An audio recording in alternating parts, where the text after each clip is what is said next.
tinyeriku hatuluta wana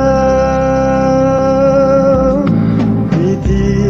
adalah dalam merupakan hala ni fitiavaku anak devizani veriku simbata tinyeriku hatuluta wana sada ngaba nami ni utama ni fita zanazi sangila limpaka ye fatungungaka vazi viti adalah merupakan hala ni fitiavaku anak devizani preferiku simbata tinyeriku hatuluta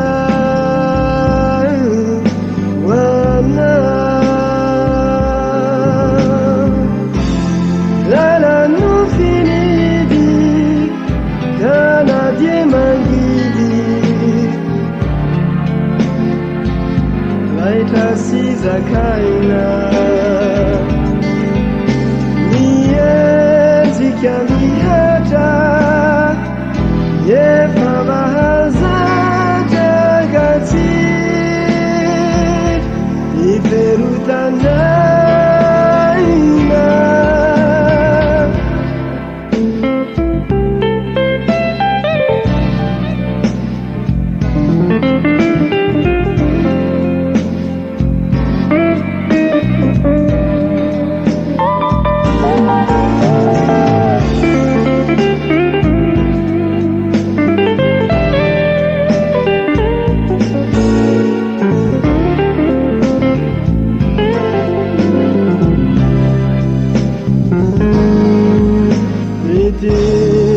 adalah dalam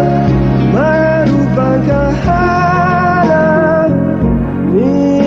fitiavaku anak devizani preferiku simbata tinyeriku hatuluta wana hatuluta